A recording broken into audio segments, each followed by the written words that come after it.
इसी के साथ मैं अपने स्कोर की बात करता हूँ, तो मैं आपको बता देता हूँ।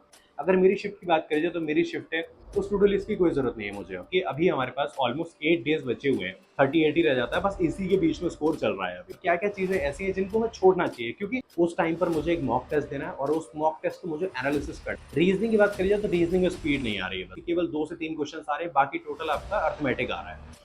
गाइस, जैसा कि आपको पता है कि एसबीआई पीओ का एडमिट कार्ड रिलीज हो चुका है, और एडमिट कार्ड को डाउनलोड करने का मैंने प्रोसेस आपको बता दिया था कि सिंपली मैंने डिस्क्रिप्शन में लिंक डाल रखा है, टेलीग्राम चैनल को ज्वाइन कर लो और वहां पे मैंने एडमिट कार्ड डाउनलोड करने का लिंक प्रोवाइड कर रखा है, तो डायरेक्टली आप अपना एडमिट कार्ड डाउनलोड कर सकते हो और एडमिट कार्ड डाउनलोड करो और चेक करो कि आपकी शिफ्ट कौन सी है और डेट क्या है।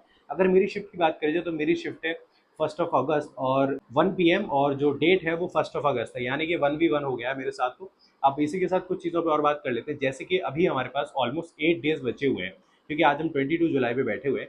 तो अब इसके बाद हमारा क्या टारगेट होना चाहिए और हमें किस तरीके से अपनी प्रिपरेशन को लेके चलना चाहिए, कौन-कौन सी ऐसी चीज़ें हैं जिन पे हमें काम करना चाहिए और क्या-क्या चीज़ें ऐसी हैं जिनको हमें छोड़ना चाहिए, क्योंकि स्किप करना बहुत बड़ी चीज़ है, क्योंकि आपको नहीं पता है कि आपकी इस टाइम स्ट्रैटेजी क्या होनी चाहिए, आपको किस चीज़ों को कैसे लेके चलना चाहिए। तो यहाँ पे किन-किन चीज़ों को स्किप करना है वो मैं आपको बताता हूँ। ये मैं अपना पर्सनल एक्सपीरियंस शेयर कर रहा हूँ। तो अगर आपको लगता है कि ये स्ट्रैटेजी आपके लिए वर्क करेगी तो अच्छी बात है, और नहीं वर्क करेगी तो कोई दिक्कत नहीं है, आप और भी स्ट्रैटेजीज देख सकते हो। और ये कोई स्ट्रैटेजी नहीं है, ये केवल मेरा एक रोड मैप है कि मैं इन 8 डेज में किस तरीके से अपनी प्रिपरेशन को लेके चलने वाला हूँ। देखो, सबसे पहली चीज़ तो ये है कि मैं अपनी टू डू लिस्ट जो है, जो डेली बनाता हूँ, उसको बिल्कुल खत्म कर दूंगा। उस टू डू लिस्ट की कोई ज़रूरत नहीं है मुझे अब। मुझे ज़रूरत है एक सिंगल चीज़ की, वो है जिस टाइम मेरी शिफ्ट है उस टाइम पर मुझे एक मॉक टेस्ट देना है और उस मॉक टेस्ट को मुझे एनालिसिस करना है। उसका एनालिसिस करने के बाद मुझे ये देखना है कि कौन-कौन से टॉपिक्स हैं जो अभी मेरे स्ट्रॉन्ग नहीं है, जिनमें मैं अच्छा स्कोर नहीं कर पा रहा हूँ, जिसकी वजह से मेरा जो स्कोर है वो गिर रहा है और स्पीड भी कम हो रही है।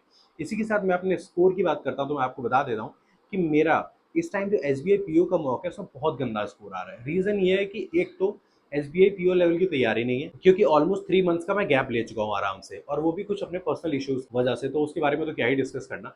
बट अगर स्कोर की बात करी भी जाए तो अभी स्कोर 40 से 42 या 43, कभी कभी 38 ही रह जाता है, बस इसी के बीच में स्कोर चल रहा है अभी।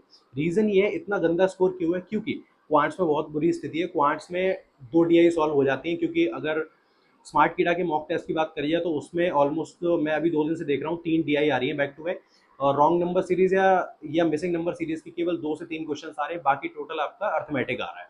ये सीन अभी चल रहा है। इंग्लिश में बात करिए तो इंग्लिश में ऑलमोस्ट कंटेंट बहुत अच्छा है, तो इसलिए उसमें गलतियां हो रही हैं। रीजनिंग की बात करी जाए तो रीजनिंग में स्पीड नहीं आ रही है, बस स्पीड की दिक्कत है। पजल्स 2 सॉल्व कर पा रहा हूँ, बाकी मिसलेनियस में टाइम जा रहा है। ये दिक्कतें अभी मैं फेस कर रहा हूँ। इसी के साथ मैंने आपको बोला कि मुझे केवल मॉक टेस्ट देने हैं, मुझे और कुछ नहीं करना, मुझे उनका एनालिसिस करना है। तो मॉक टेस्ट की बात करी जाए तो मैं आपको सजेस्ट करूंगा कि आपको स्मार्ट कीड़ा का मॉक टेस्ट यूज करना चाहिए, क्योंकि स्मार्ट कीड़ा का जो मॉक टेस्ट है ना, उनकी सबसे अच्छी बात यह है कि ना तो वो एग्जाम से एक लेवल ऊपर है, ना वो एग्जाम से एक लेवल नीचे है, वो बिल्कुल एग्जाम लेवल है, मतलब बिल्कुल सेम एग्जाम रिलेवेंट है। इसीलिए मुझे सबसे बेस्ट लगता है। अगर आप अभी मॉक टेस्ट परचेज करते हो तो उसका लिंक जो है मैंने डिस्क्रिप्शन में डाल रखा है, वहां से क्लिक करके आप फेस्ट 25 कूपन कोड यूज कर सकते हो, जिससे आपको मैक्सिमम डिस्काउंट मिल जाएगा। तो ये दे रही हमारी मॉक टेस्ट की बात। अब हम लोग बात करते हैं कि हमें क्या चीज़ें स्किप करनी है। सबसे पहली चीज़, हमें जो हमारी पेड बैचेस की क्लासेस चल रही है उनको हमें बिल्कुल स्किप कर देना है, बिल्कुल स्टॉप कर देना है। हमें केवल यूट्यूब से टीचर्स की क्लास लेनी है, क्योंकि यूट्यूब पे इस टाइम मैराथन्स होंगी, इस टाइम वन शॉट वीडियोज होंगी। हमें केवल वो क्लासेस लेनी है, हमें और कोई क्लासेस देखनी ही नहीं है, हमें सारी क्लासेस स्किप कर देनी है। इसी के साथ डेली प्रैक्टिस करनी है, हमें ज़्यादा से ज़्यादा क्वेश्चंस की प्रैक्टिस करनी है, वो भी टाइमर के साथ क्वेश्चंस की प्रैक्टिस करनी है। जिससे क्या है कि जो हमारी स्पीड इंक्रीज नहीं हो रही है, जो हमारी स्पीड जो है जो स्टक हो रही है, वो स्पीड पेस में आ सके, वो स्पीड हम मॉक टेस्ट में ला सकें। इसीलिए ज़्यादा से ज़्यादा मॉक टेस्ट दो, सेक्शनल मॉक दो। इंग्लिश में अगर वीक हो तो इंग्लिश का सेक्शनल मॉक दो, और फुल लेंथ मॉक आराम से दो। मेंस इस टाइम बिल्कुल मत देखना, केवल प्रीलिम्स के भर भर के मॉक टेस्ट दो आराम से, और उनको एनालाइज करो, क्योंकि एनालिसिस अगर आपने नहीं करा तो वो किसी काम के नहीं है। तो ये मेरा रोड मैप है जो इतने दिन रहने वाला है। इसी के साथ और अच्छे तरीके से कल मैं वीडियो लेके आऊँगा पूरा।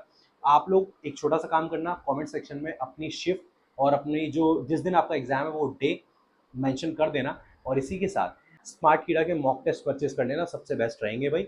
अब हम लोग मिलते हैं नेक्स्ट वीडियो में।